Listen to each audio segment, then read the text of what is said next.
EA Sports coverage of the National Football League brings us to historic Baltimore, Maryland, and M&T Bank Stadium. Today, it's a Week 9 matchup, and we are all set to go, as it'll be the Seattle Seahawks taking on the Baltimore Ravens.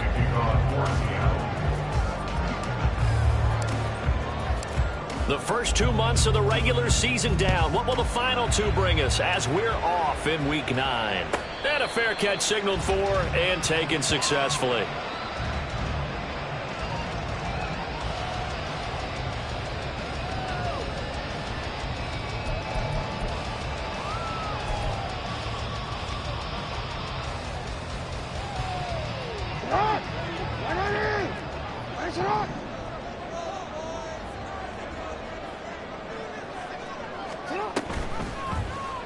They'll start with the option.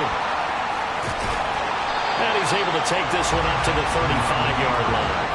Give him 10 yards on the keeper, and it'll lead to a second down. Well, partner, for a few years there, we thought this read option play was going to take over the whole NFL. It seemed like everyone was using it.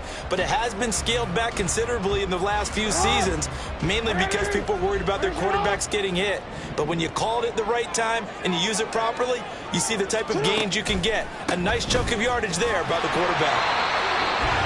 The Ravens at 500 now, 4-4 on the year. But Charles, they were losers last time out. What do you think they need to do differently here? Well, I don't think it needs to be as drastic as burning up last week's game tape or not watching it, but the attitude has to be what's done is done. Let's move on. Put that one behind them, galvanize themselves, and go forward and get a win in this one. Now a dump off here complete. And he'll be taken down, but not before he gets into enemy territory. The Ravens get a new set of downs, give him 17 on that pickup. You know, when we call a game, we talk about Lamar Jackson and his speed, his elusiveness, and the ability to get him on the ground, and how tough that is for a defense. But how about his development as a thrower, as a professional? First down, here's Mitchell. And it's a solid footwork there as he'll take this down to about the 38. 11 more yards that go around, a first down as well. That O-line, they cleared a big hole there on that run. The athleticism of offensive lines continues to evolve, and we're seeing it here. Not only they're controlling things right at the line of scrimmage, but they're able to get upfield to get to what we call the second and the third levels. You know, get to linebacker spot, the secondary spot, getting all the way downfield with their blocking, which helps keep the running back clean. They'll try to continue that trend here this afternoon. On first down, they go back to Mitchell. Just a yard on the first down carry, so it's 2nd and 9. You talk about this Seahawk defense. And they've been excellent against the pass, the number 6 unit in the NFL. This secondary has really developed into one of the strengths of this team. They diagnose, they cover, they run, they hit. What a nice team. Now 2nd and 9.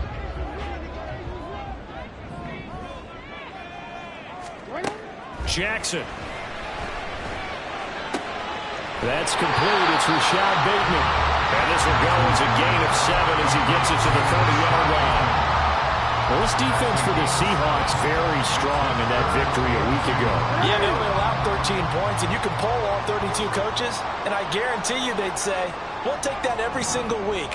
But let me think about that for a second. Maybe there'd be one contrarian that would say, give me 10. And he's able to work his way down inside the red zone to the 19-yard line. It's a pickup of 11 and a Baltimore first down. Quite the opening drive march they're on right now. It looks a lot like what we saw in practice prior to the game, doesn't it? You know, because on that last big practice beforehand, you go through your offensive script. You go through your play calling. You go through all the stuff and establish things. And it looks like it's going like clockwork right now for them. From the red zone now, here's Jackson on first down. They pick up 12 on the play there, and they move the chains. I can't be sure how much of that was planned pre-snap, but it certainly opens up some avenues for their offense. And if he can stay a threat to break off those kind of runs, it'll pull defenders away from coverage and open up some choice throwing lanes for him moving forward.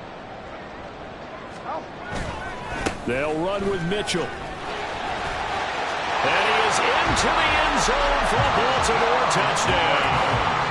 A great effort there. His 8th rushing touchdown on the year. And the Ravens are on the board first here this afternoon. Tucker with the extra point, and it's now a 7-0 game. Tucker now to kick it away following the touchdown. And no return on this one as the fair catch is signaled for and taken.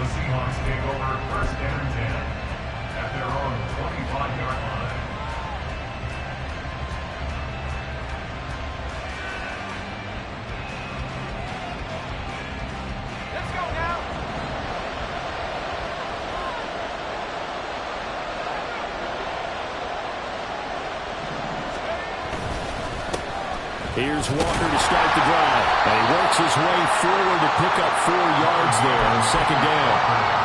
Brandon, to me, what's important right here on this drive is for them to get at least 2 first downs. They've got to give their defense a chance to settle down, catch their breath a little bit after they give up a touchdown on the opening drive. Duggan looking to throw. He completes it to Julio Jones. And he'll be out of bounds just shy of the 40. A gain of 28 yards there and give him a first down. But one of the ways that quarterbacks keep all the receivers alive in a play, never lock in on any one guy. Make sure you keep your eyes moving, scan the field. And here he finds the open guy for a nice pickup. And he's going to get this inside the 30. That's over 40 yards of movement with those last 2 plays. He was well over 100 yards last week. He told us this week, a little ambitious, said he wants to hit that 200 mark. We'll see. Makes sense, though, doesn't it? Have we ever run into a running back that had a great game the week before that didn't think that's just going to naturally continue? Just make sure you feed me the football. And that's what they're all about. Continuity, rhythm, number of carries. Just keep giving it to him. An interesting and intriguing decision there defensively because they kept extra DBs on the field despite seeing the multiple tight end look that came out for the offense. I thought they were going to switch out of it. I didn't know if they felt they didn't have time or what the case was. Well, in any event, the extra speed allowed for great penetration as they stuffed that one behind the line of scrimmage. They'll have to deal with a 2nd and 14 now after the loss. Duggan will look to throw this. Man open, here is Jones. And he's going to be taken down with the first down at the Ravens' 12-yard line. A gain there of 21 yards. And this has been a nice answer to the touchdown drive against them a few minutes ago because they've cut. Walker now on 1st and 10. And that play going absolutely nowhere as he's belted before he could get out of the backfield. Odafe Oweh so quick.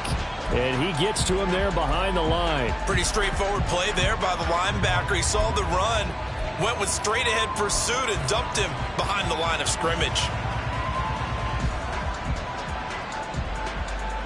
That loss of 3, a rare stumble on a promising drive. Here's 2nd and 13. Duggan now to throw. And he takes a shot on the release as this will be incomplete. It's been a good opening drive offensively thus far, but you know they don't want to waste it and settle for a field goal attempt after that incompletion. So this is a big play coming up here on 3rd down.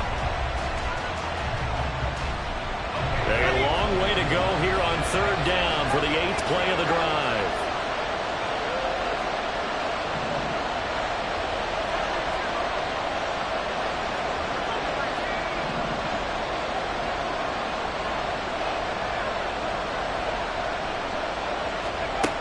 Here's Duggan to throw. And that is incomplete. Back-to-back incompletions of what was once a nice drive. Started out here. I'm going to give credit to the secondary partner. Never gave up as they gave up a few yards, and they came through on that play to deny that pass and force the 4th down.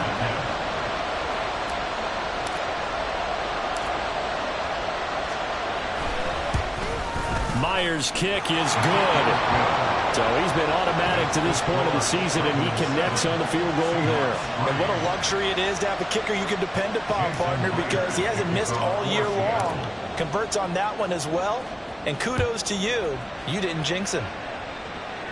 And a fair catch called for and made at the 12-yard line. The Ravens take over first and 10 at their own 25-yard line.